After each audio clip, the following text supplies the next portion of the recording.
Are the Nick Jonas John Varvatos fragrances any good? Hey Fragrance family, I'm David and I'm a fragrance bro. Of course, your best source for everything fragrance related. Today I have a video that is on two newer fragrances by John Varvatos, and that is the Nick Jonas collaboration that he did with them. Now, of course, if you like this type of content, don't forget to like and subscribe down below and click that little bell so you get a notification every time I make an upload. As a disclosure, the fine folks at John Varvatos sent these to me for review. Of course, it's not going to affect my review at all, but I just wanted to let you guys know. Now the first one is just labeled JVxNJ, John Varvatos, Nick Jonas. And I remember hearing the first news of this back in 2018, and I believe it was late 2018 when it came out. And I was really interested in it just because it seemed like it had a very interesting note lineup. And I've always liked John Varvatos. They've always had a very unique style. I've always liked his perspective in perfumes, and all of his fragrances are very wearable and pleasing at the same time. The bottle looks pretty cool too. It has kind of a sparkled finish on there that reminds me of kind of really high-end guitars. Pretty cool. So I got some, and I have to tell you, I am disappointed here. I'm disappointed for two reasons. For one, this really reminds me a lot of Invictus, and maybe not a clone of Invictus, but definitely inspired by Invictus. It has that type of kind of chemically type of smell, the artificial seawater and citrus thing going on, and it has that really kind of high smell that I really hate. And wearing it was not enjoyable. I did get a couple of compliments while wearing it, so I know that there are some people out there who will like it, especially if you like Invictus. I think you'll like this, but it's also going to be redundant. If you already have Invictus, you probably don't need this. It almost dropped it. The second reason this disappointed me was because I went into it with a little bit too high expectations. Because I'm familiar with John Varvatos, I think that they have a really good perspective of releasing a fragrance that is not like this, that is not a rip-off or a copy of someone else.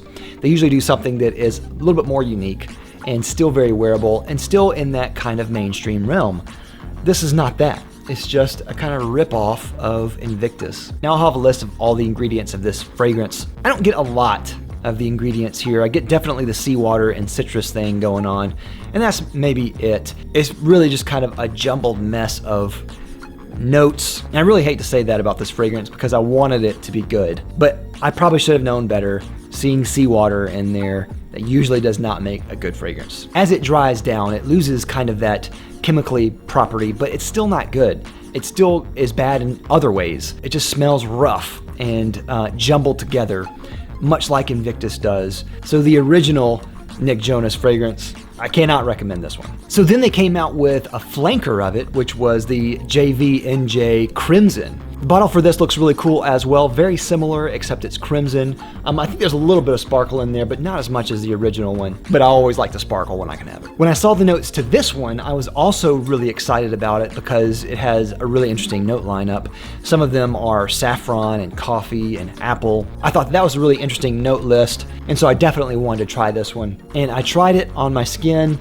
Again, disappointed here. And I was disappointed for similar reasons, but also because this one seems more like a clone of Polo Red. And again, maybe clone is not the right word, but definitely inspired by Polo Red. And Polo Red is one of the weakest fragrances in the Polo lineup. I mean, I think it's almost unwearable. It's that bad. Crimson, probably not as bad as Polo Red, but it's up there. It's not good. The coffee note that you expect is not really there. It's just that synthetic coffee. It still has that really harsh chemically aspect to it that the original one did, except it just goes in a slightly different direction. It's just as cluttered and messy as the first one is, but just with slightly different notes. Again, really disappointed here. I wanted to like both of these, and I wanted to believe that a celebrity collaboration with John Varvatos would not be the same as celebrity collaborations with other fragrances. But boy, I was totally wrong, and I really hate to say that about John Varvatos because most of the time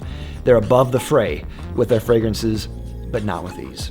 Performance on both of these was in the average range, I think maximum. I got probably 6 to 8 hours on these, which is not bad, I think. For the most part, it's pretty good. Projection was pretty strong on me. I only wore a couple of sprays and I got noticed a few times, which I guess that says something about these. So in the end, Would I recommend these? And the answer is no. I would not recommend these. At full retail value, you definitely don't want to buy these. And I'm trying to think if I could even recommend these at discounter stores, and I have to say no. I just think these are not that good, unfortunately. And it pains me to say that because I wanted these to be good. I wanted to believe.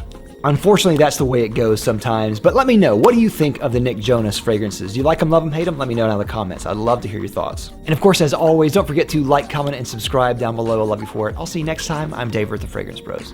Bye.